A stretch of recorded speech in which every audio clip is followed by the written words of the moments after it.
1997 की नवंबर की एक सर्द रात थी जब 40 के दशक की शुरुआत में एक अनुभवी फुटबॉल कोच विक्रम राव ने हैदराबाद के सुनसान फुटबॉल स्टेडियम का दौरा करने का फैसला किया। गोलकुंडा स्टेडियम के रूप में जाने वाला ये कई स्थानीय मैचों के लिए एक प्रमुख स्थल था, लेकिन पिछले कुछ वर्षों में इसकी महिमा फीकी पड़ गई थी। विक्रम, जो अब एक स्थानीय फुटबॉल अकादमी के कोच के रूप में काम कर रहे हैं, को उस स्टेडियम से बहुत लगाव था जहां उन्होंने अपनी युवावस्था के दौरान खेला था। स्टेडियम उनके लिए एक खास आकर्षण रखता था, पुरानी यादों के साथ गर्व का मिश्रण। उस रात सो नहीं पाने के कारण उन्होंने अपनी यादों को ताज़ा करने और जगह का निरीक्षण करने के लिए वहां जाने का फैसला किया। वह एक टॉर्च और एक फुटबॉल लेकर गए, ये सोचकर कि शायद वह फ्लडलाइट्स के नीचे खुद भी कुछ अभ्यास कर सकें। जब वे पहुंचे तो सन्नाटा कानफोड़ू था। विशाल खुला मैदान, हवा में कभी कभी धातु के स्टैंड चरमराते थे और पत्तियों की हल्की सरसराहट शांति में एक भयानक ध्वनि जोड़ती थी। विक्रम अपने घुटनों पर हल्के से फुटबॉल उछालते हुए मैदान में चला गया। आवाज खालीपन में गूंज रही थी। पहले तो एकांत शांतिपूर्ण लगा, लेकिन जैसे जैसे वह स्टेडियम में आगे बढ़ा, उसे एक अडिग एहसास हुआ कि कोई उसे देख रहा है। अपनी बेचैनी को भ्रम के रूप में खारिज करते हुए विक्रम ने अपना अभ्यास जारी रखा। अचानक एक और फुटबॉल के किक की आवाज ने सन्नाटा तोड़ दिया। वह स्तब्ध रह गया। उसका दिल तेजी से धड़क रहा था। आवाज की ओर मुड़ते हुए उसने एक छोटी सी आकृति देखी, एक लड़का जो 12 साल से बड़ा नहीं था, विपरीत गोलपोस्ट के पास फुटबॉल को ड्रिबल कर रहा था। लड़के ने एक फीकी जर्सी और शॉर्ट्स पहन रखे थे जो अजीब तरह से पुराने लग रहे थे, जैसे कि वे किसी दूसरे युग के हों। उसकी हरकतें सहज थीं, लगभग एकदम सही, और उसने एक बार भी विक्रम की ओर नहीं देखा। अरे, तुम इतनी देर से यहाँ क्या कर रहे हो? विक्रम ने पुकारा। उसकी आवाज़ खाली मैदान में गूंज रही थी। लड़के ने उसे अनदेखा किया और ऐसे खेलता रहा जैसे विक्रम मौजूद ही न हो। उत्सुकता और थोड़ा घबराया हुआ विक्रम लड़के की ओर चलने लगा। उसकी टॉर्च की रोशनी अंधेरे को चीरती हुई आ रही थी। यहाँ अकेले रहना खतरनाक है। तुम्हारे माता पिता कहाँ हैं? उसने पूछा। इस बार उसकी आवाज़ थोड़ी नर्म थी। लड़का अचानक रुक गया और गेंद पर अपना पैर रख दिया। धीरे धीरे उसने अपना सिर विक्रम की ओर घुमाया। ये दृश्य विक्रम की रीढ़ में सिहरन पैदा कर गया। लड़के का चेहरा पीला पड़ गया था। उसकी आंखें धंसी हुई और बेजान थीं। उसने एक शब्द भी नहीं कहा, लेकिन उसकी खोखली निगाहें विक्रम को चीरती हुई लग रही थीं, जिससे वह वहीं जम गया। इससे पहले कि विक्रम कुछ प्रतिक्रिया कर पाता, लड़का मुड़ा और अविश्वसनीय बल से गेंद को लात मारी। गेंद विक्रम की ओर लुढ़की, उसके पैरों से बस कुछ इंच की दूरी पर रुक गई। जब विक्रम ने फिर से ऊपर देखा तो लड़का गायब हो चुका था। अगली सुबह विक्रम बेचैनी की गहरी भावना के साथ उठा। उसके दिमाग में पिछली रात की घटनाएं फिर से चल रही थीं। लड़का, उसकी खोखली निगाहें और छाया में अजीब तरह से गायब हो जाना। भूत प्रेतों में विश्वास न करने वाले एक विवेकशील व्यक्ति होने के बावजूद इस अनुभव ने उसे अंदर तक हिलाकर रख दिया था। सच्चाई को उजागर करने के लिए दृढ़ संकल्पित, उसने किसी ऐसे व्यक्ति से बात करने का फैसला किया जो स्टेडियम के अतीत के बारे में अधिक जानता हो। विक्रम ने अपने एक पुराने परिचित रवि को याद किया, जो एक सेवानिवृत्त ग्राउंड कीपर था।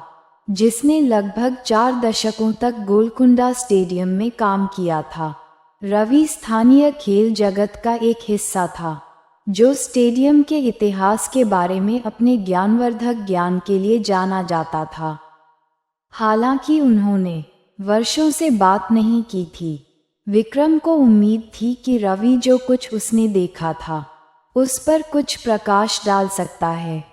जब विक्रम उस दोपहर रवि के साधारण घर गया तो बूढ़े व्यक्ति ने उसका गर्मजोशी से स्वागत किया, लेकिन जब विक्रम ने गोलकुंडा स्टेडियम का जिक्र किया तो उसने भौहें चढ़ा दी। क्या तुम उस जगह पर वापस आते हो, विक्रम? रवि ने पूछा। उसकी आवाज में जिज्ञासा और सावधानी थी। वहाँ कुछ अजीब चल रहा है, विक्रम ने उत्तर दिया, अभी पूरी कहानी बताने में संकोच करते हुए। मैंने एक लड़के को देखा, कम से कम मुझे लगता है कि मैंने देखा था। वह आधी रात को फुटबॉल खेल रहा था और फिर वह अचानक गायब हो गया। रवि के चेहरे पर उदासी छा गई। वह अपनी कुर्सी पर पीछे की ओर झुक गया। उसकी निगाहें दूसरी ओर लगी हुई थीं। तुम मुझे ये बताने वाले पहले व्यक्ति नहीं हो, उसने एक लंबे विराम के बाद कहा, लेकिन ज्यादातर लोग उसे 2 बार देखने के लिए इतने लंबे समय तक नहीं रुकते। इसने विक्रम की दिलचस्पी जगाई। वह कौन है? उसकी कहानी क्या है? रवि ने गहरी सांस ली। उसके पुराने हाथ मेज के किनारे को पकड़ रहे थे। उसका नाम अर्जुन था और वह इस शहर में अब तक देखे गए सबसे प्रतिभाशाली युवा खिलाड़ियों में से एक था। 1977 में एक चैंपियनशिप मैच के दौरान अर्जुन स्टार खिलाड़ी था। उस दिन पूरा शहर उसे देखने आया था, लेकिन किस्मत को कुछ और ही मंजूर था। त्रासदी को याद करते हुए रवि की आवाज़ भावनाओं से भर गई। मैच के अंतिम क्षणों में अर्जुन को एक विरोधी खिलाड़ी ने जोर से टैकल किया। ये जानबूझकर नहीं किया गया था, ये बस एक भयानक दुर्घटना थी। वह मैदान पर गिर गया, अपनी छाती को पकड़ लिया और फिर कभी नहीं उठा। मेडिक्स उसे बचा नहीं सके। विक्रम को गले में गांठ सी महसूस हुई। ये भयानक है, उसने कहा, लेकिन उसकी आत्मा अभी भी वहाँ क्यों होगी? रवि ने आगे बात करने से पहले झिझकते हुए कहा, क्योंकि उसकी मौत कहानी का अंत नहीं थी। भीड़ गुस्से में थी। उसकी मौत के लिए विरोधी टीम को दोषी ठहरा रही थी। दंगा भड़क गया, लोग घायल हो गए, कुछ लोग मारे भी गए। उसके बाद स्टेडियम को सालों तक बंद रखा गया और इसकी प्रतिष्ठा धूमिल हो गई। वे कहते हैं कि दंगे में मरने वालों की आत्माएं अर्जुन के साथ कभी नहीं गईं। कहानी को आत्मसात करते हुए विक्रम का दिमाग तेजी से घूम रहा था। इसने स्टैंड में देखी गई अजीब परछाइयों और लड़के की भयावह उपस्थिति के बारे में बताया, लेकिन इसने और भी सवाल खड़े कर दिए। अर्जुन उसके सामने क्यों आया था? वह क्या चाहता था और क्या उसकी मदद करने का कोई तरीका था? विक्रम के जाने से पहले रवि ने उसे अर्जुन की एक पुरानी फीकी तस्वीर दी, जो उसके पहले के मैचों में से एक के दौरान ली गई थी। अगर तुम वापस जाओ, रवि ने अपनी आवाज में गंभीर स्वर में कहा, सावधान रहना, और अगर तुम उसे फिर से देखते हो तो समझने की कोशिश करो कि वह तुम्हें क्या बताने की कोशिश कर रहा है। उस रात रवि की चेतावनी के बावजूद विक्रम स्टेडियम में वापस जाने के लिए मजबूर हो गया। वह इस भावना से मुक्त नहीं हो पाया कि अर्जुन की आत्मा उस तक पहुंच रही है, कुछ महत्वपूर्ण संदेश देने की कोशिश कर रही है। टॉर्च, अगरबत्ती और रवि द्वारा दी गई तस्वीर लेकर विक्रम ने आधी रात को मैदान पर कदम रखा। स्टेडियम हमेशा की तरह खौफनाक था। सन्नाटा केवल कभी कभी पत्तियों की सरसराहट और आवारा कुत्तों की दूर से चीखने की आवाज से टूटता था। विक्रम मैदान के बीच में खड़ा था, तस्वीर को पकड़े हुए। अर्जुन, उसने पुकारा। उसकी आवाज स्थिर थी, हालांकि डर उसके सीने को जकड़ रहा था। अगर तुम यहाँ हो तो मैं तुम्हारी मदद करना चाहता हूँ। मुझे दिखाओ कि तुम्हें क्या चाहिए। एक पल के लिए वहाँ केवल सन्नाटा था, फिर पूरे मैदान में फुटबॉल के किक मारने की आवाज़ गूंजी। विक्रम शोर की ओर मुड़ा और उसने देखा कि अर्जुन गोल पोस्ट के पास खड़ा है, पिछली रात की तरह गेंद को ड्रिबल कर रहा है। हिम्मत जुटाते हुए विक्रम धीरे धीरे लड़के के पास गया। अर्जुन, उसने धीरे से कहा, मुझे पता है कि तुम्हारे साथ क्या हुआ। मुझे दुर्घटना के बारे में पता है और दंगे के बारे में। अर्जुन ने ड्रिबलिंग बंद कर दी और विक्रम की ओर देखा। इस बार उसका चेहरा ठंडा या बेजान नहीं था, इसके बजाय यह एक गहरी, दर्दनाक उदासी से भरा था। वे मुझे भूल गए, उसने कहा। उसकी आवाज़ बमुश्किल फुसफुसाहट से ऊपर थी। कोई भी याद नहीं करता कि मैं कौन था, वे केवल अराजकता को याद करते हैं। विक्रम का दिल लड़के के लिए दुखता था। ये सच नहीं है, उसने धीरे से कहा।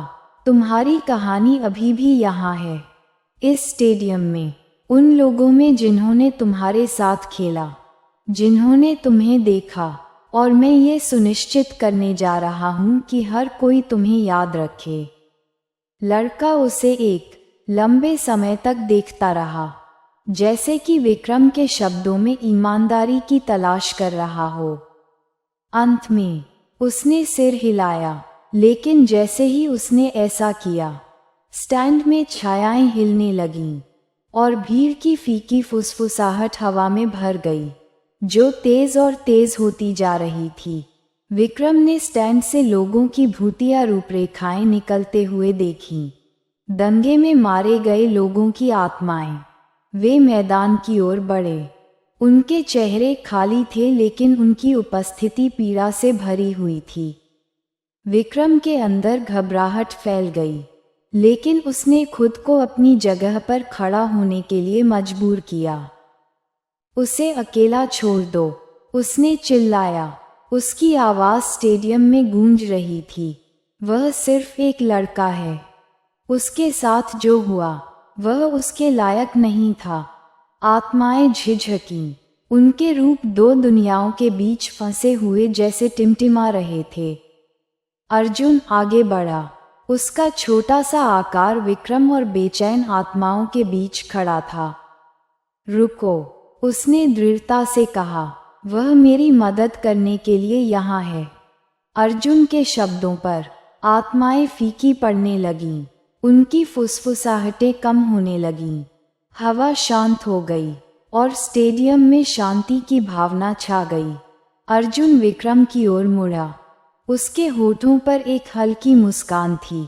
धन्यवाद, उसने बस इतना कहा। उसका रूप भी फीका पड़ने लगा। रुको, विक्रम ने हताश स्वर में पुकारा। अब क्या होगा? अर्जुन ने आखिरी बार उसकी ओर देखा। उसका भाव शांत था। मैं अब आराम कर सकता हूँ। और इसके साथ ही वह चला गया, विक्रम को मैदान पर अकेला छोड़कर। तस्वीर को थामे हुए विक्रम की भयावह मुठभेड़ के बाद की सुबह, वह स्टेडियम में आखिरी बार गया ताकि कुछ हद तक शांति का एहसास हो सके। दिन के उजाले में मैदान अलग दिख रहा था, शांत, साधारण, यहाँ तक कि स्वागत करने वाला। फिर भी सतह के नीचे एक अडिग तनाव बना हुआ था, मानो हवा में ही अनसुलझे दुख का भार हो। विक्रम ने स्थानीय समुदाय के साथ अर्जुन की कहानी साझा की और उन्हें लड़के और दंगे में मारे गए लोगों के सम्मान में एक स्मारक बनाने के लिए प्रेरित किया। इस कार्यक्रम में पूर्व खिलाड़ी, प्रशंसक और यहाँ तक कि त्रासदी में शामिल लोगों के परिवार भी शामिल हुए।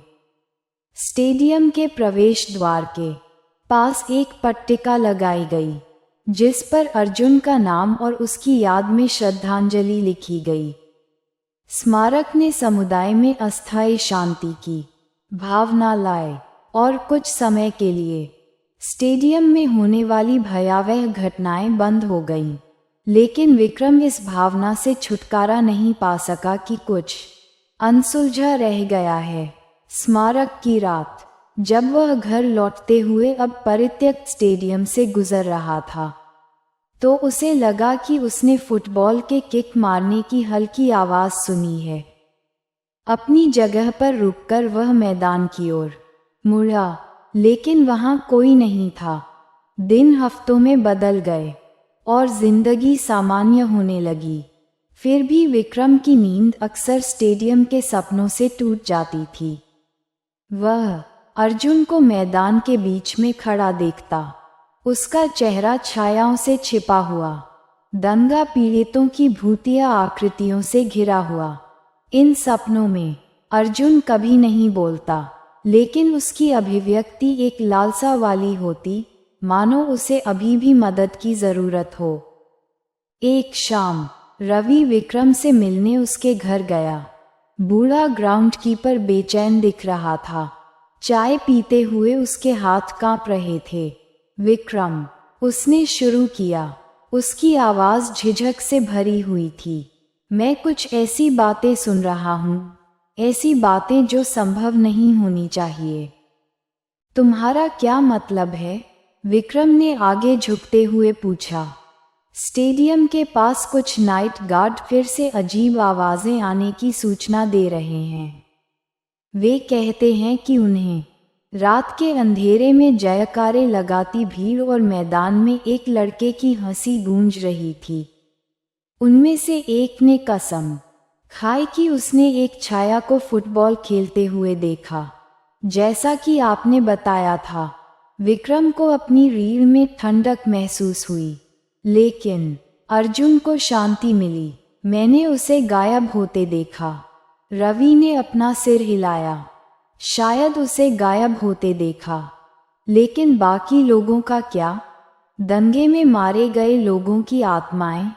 वे उस रात वहां थे, है न? शायद वे आगे नहीं बढ़े हैं।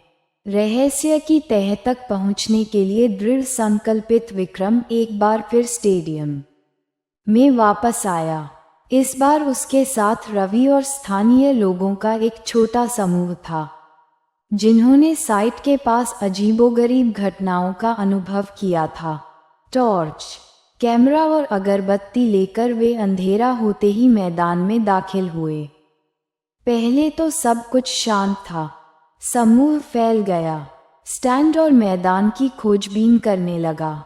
लेकिन जैसे जैसे आधी रात करीब आई, हवा भारी होती गई और जमीन से हल्की धुंध उठने लगी। दूर से फुसफुसाहट की आवाज़ हवा में भर गई, जो हर गुजरते पल के साथ तेज और ज्यादा स्पष्ट होती जा रही थी। क्या तुमने सुना? रवि ने फुसफुसाते हुए कहा। उसकी आवाज़ कांप रही थी।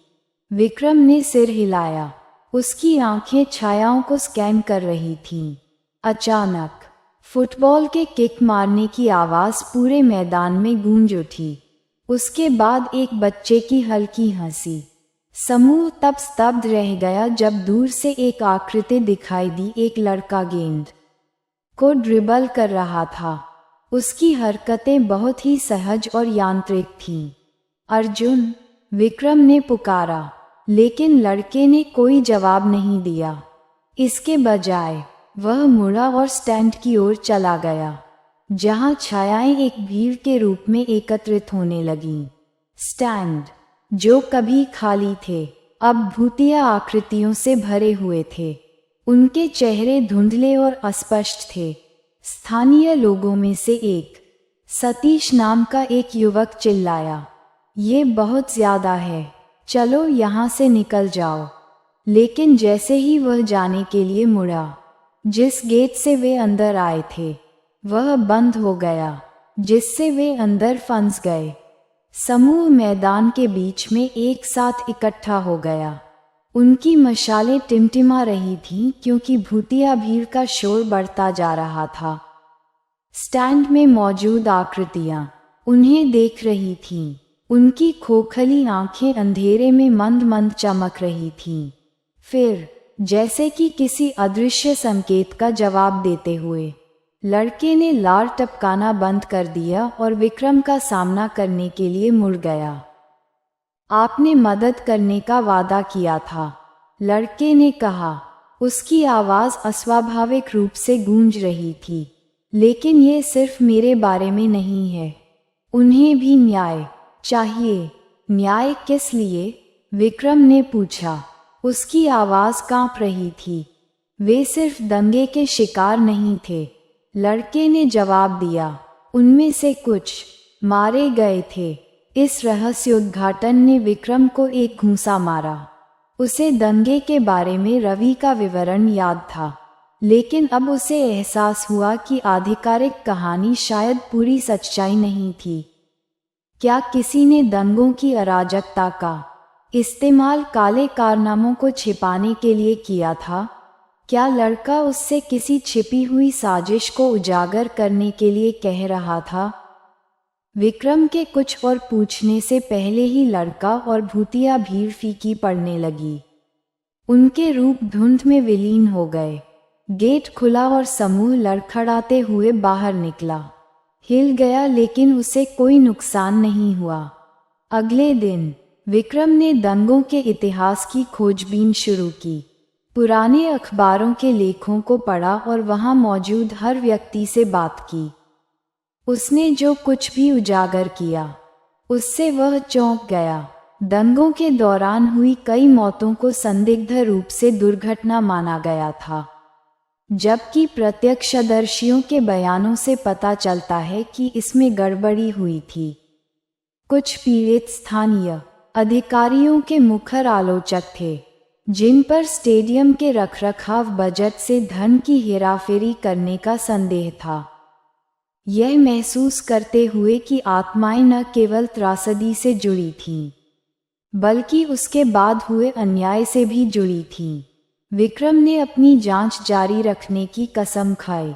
वह पत्रकारों, इतिहासकारों और यहाँ तक कि पीड़ितों के परिवारों से भी मिला, ताकि सच्चाई सामने आ सके। लेकिन जैसे जैसे वह गहराई में गया, स्टेडियम के आसपास की डरावनी घटनाएं बढ़ती गईं। स्थानीय लोगों ने बताया कि उन्हें अपने घरों में परछाइयां दिखाई दीं। आधी रात को भूतिया जयकारे सुनाई दिए और यहाँ तक कि उनके दरवाज़ों पर रहस्यमयी तरीके से फुटबॉल रखी हुई मिली। अपने डर के बावजूद विक्रम दृढ़ रहा। वह जानता था कि रहस्य को सुलझाना ही स्टेडियम में रहने वाली आत्माओं को सच्ची शांति दिलाने का एकमात्र तरीका था।